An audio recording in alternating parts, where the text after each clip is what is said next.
O te tue whātalo whātu i le paia lo tātua tinu i le amatango le neiva yaso, e se whao pōponga i nisi o meolo o te tupusi o tātua tinu i Sāmoa, o si mai e le whaafonga.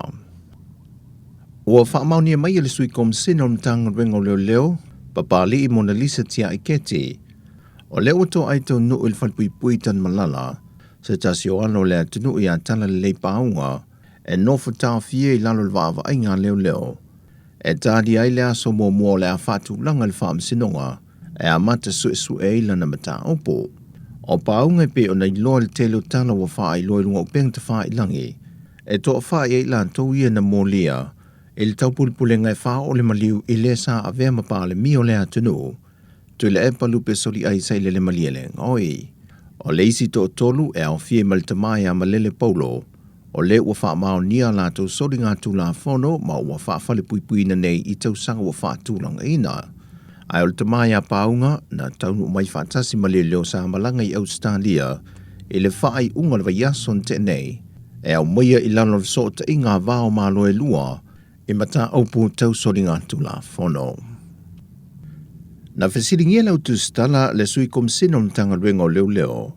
Pe aise au na tuai eo na whaalau i loa le atau le lia se misi le sa o la tu sa i lia, e le maliu e sa tau le a mai tau fusi. Ai ono to e tu lai mai se isi whaalawe lawe foi whaapea, e le tuai lo na whaailoa mai le atu nuul tangata tonu, e fesoa soania tuai le sa i linga. Na whaamanino le tamai ta isui kom sena, e a papali i Mona Lisa tia i kete.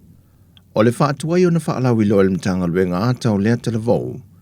Sa ave le wha mua mtanga ruenga i le saonga le mua le atunu, ai meso le saonga le mua foe o li imatamai ta i leo, sa whaatino su e suenga se ia mautu, po le tau le atonu le sa ia whaao o leo ti, po le maliu le tau le mai le fio ango tau fusi.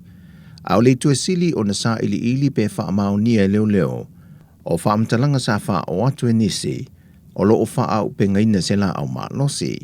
O i tuia na sau no papali i sa ave i elfa mua se ia mauti noa, o na whatoa whaalawi loa aloa ia i leo le swafa ma le atau lea lii. Peitai o lea ua whaamao nia mai i papali i, wa lalo ne alwa ava ai ngā leo lea televou, whatasi e malela au maa losi sa ia whao ngā ina. O lea so se fulmalewalu le maasina le neo se tema, o le atu lai e lumo le whaam sinonga maa walunga tali o na mōlianga, o le whasio tangata whaamoe ina, o mio se au penga matautia, o mio se au penga e le whaatangaina i tu tonu le atunu, ma le wha o manu atu ngā wa mafua i le maliu. Wa te tala alo i eina nei porkala me wha ngā solo le te wilo le neitau sanga lua whelua se fulma le tolu, e whaapitoa mō tangata tā whao mai mō mai le atunu, ai meise fo o tātou tangata o lo au mau i atunu i whafo, e asia se tā whao mai ai ma sio lato a inga. O sauninga masani tau sanga te itase te tala alo i e ina le nei wha moe, le sa wha tumulia e foe le whale le tupulanga ale e whaka sai mulinu. E le sauninga a mata le wha moe le te wilo le nei tau sanga, ma wha ngā solo e na porkala me mo le nei yaso ma le vai yaso a toa, le e tau walunga le wha iunga le vai yaso le sa i linga leo se tau sanlau le atunu, ma vea foe masui o sa moe tau vanga ale Pasifika. O pola kalame le nei aso, o le awhanga solo le te whamaoto le maloi le ele fou, o i elfa alau i loa masani le au whai o loa Sāmoa, o ta alonga o te pena ina mo nei whanau, ma le pola kalame le ngā se ina leo le swa vai po le umu se i tulo, le whaatino le afo le se fulu anga ile se fulma le lua i le aso. O ia vaenga umola te pena ina leo fiso tangata ta whao mai mo mai le antunu upo le turisi, ma whaasolo to i le tau le lima i le tula le fiafia na nei, e whātou nu oi porkala me wha amalo stino, so oi ma wha fiafia sui filoi. Ma le vaenga muli o sui ngā siampini, o sui tau vao le ailau afi. Wa te talo mai e foi, le matanga ruengo leo le mamalo le atunu.